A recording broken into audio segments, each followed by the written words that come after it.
Hello मेरे प्यारे दोस्तों, मेरे प्यारे साथियों और मेरे प्यारे विद्यार्थियों, आए हैं आपके लिए मैथ एनसीईआरटी से लेकर त्रिकोणमिति चैप्टर से प्रश्न नंबर 6। तो आइए देखते हैं इस प्रश्न को किस तरह से हल किया जाता है। यदि कोण ए और कोण बी न्यून कोण हो जहां cos ए बराबर cos बी हो तो दिखाइए कि कोण ए बराबर कोण बी होगा। ये प्रश्न पूछ रहा है। यहाँ पर दे रखा है जहाँ cos ए बराबर cos बी होगा, ठीक है। और यहाँ पे कह रहा है कि कोण ए बराबर कोण बी दिखाइए कि क्या है, आपस में बराबर है, ठीक है। तो इस प्रश्न को हल करने के लिए हम क्या करेंगे, सबसे पहले समकोण त्रिभुज बनाएंगे, ठीक है ना। समकोण त्रिभुज बनाएंगे, ठीक है। ये आपका समकोण त्रिभुज है, इसका नामकरण कर देंगे, ठीक है, ए बी और सी, ठीक है। इस समकोण त्रिभुज में कोण देखिए, समकोण त्रिभुज एबीसी में जो समकोण है यहाँ पे वो क्या है 90 डिग्री का। सी क्या है 90 डिग्री, ठीक है ना। जो सी कोण है वो क्या है 90 डिग्री का है। और यहाँ पे दे रखा है हमारा cos ए बराबर cos बी दे रखा है, ठीक है ना।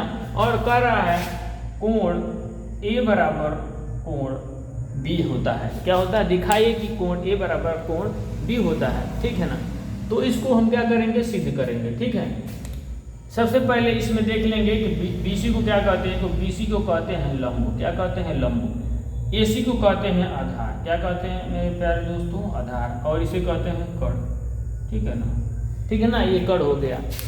आपस में लंब और आधार बदल सकता है लेकिन कर्ण कभी भी नहीं बदल सकता, अपने जगह का तय रहेगा, ठीक है ना। तो आइए देखते हैं cos ए बराबर क्या होता है। तो cos ए बराबर कहेंगे आप आधार बटे कर्ण होता है, ठीक है।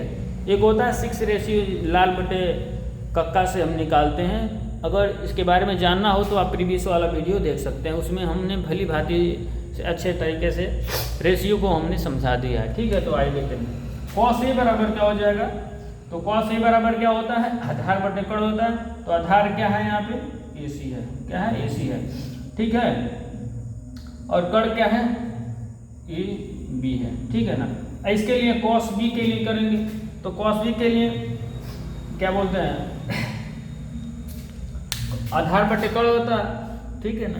तो cos B के लिए क्या हो जाएगा, ये आपका ये आधार हो जाएगा, ठीक है ना।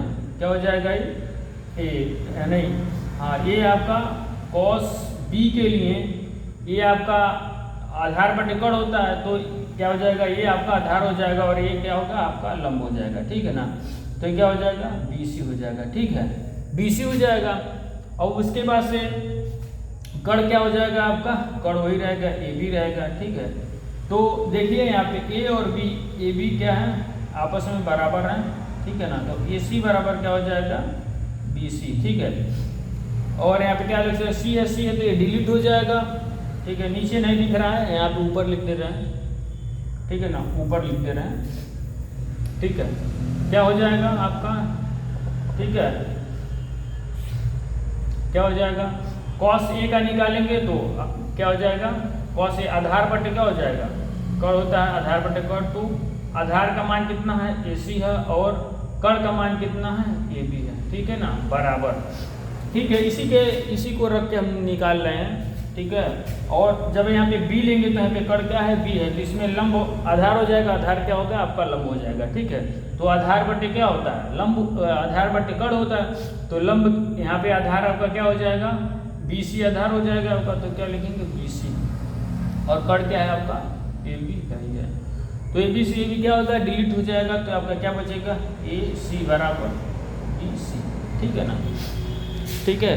तो यहाँ पे AC से डिलीट हो जाएगा, कर्ण A बराबर कोण B बचेगा। क्या बचेगा, B बचेगा आपका, ठीक है। यहाँ पे क्या बचेगा, B बचेगा। हम जानते हैं कि जब दो कोण आपस में बराबर होते हैं तो जो उनके सम्मुख, ठीक है, भुजा होती हैं वो भी क्या होती हैं, बराबर होती हैं। तो क्या आ गया आपका, LHS बराबर RHS आ गया, ठीक है। इस टाइप का सवाल है। इस टाइप अगर सवाल आ जाए आपके एग्जाम में तो इस सवाल को आप देखकर इस तरह से लगा सकते हैं, ठीक है। धन्यवाद। वीडियो अच्छी लगी हो तो वीडियो को लाइक करें, सब्सक्राइब करें। तब तक के लिए बाय बाय, मिलते हैं अगले प्रश्न में, ठीक है।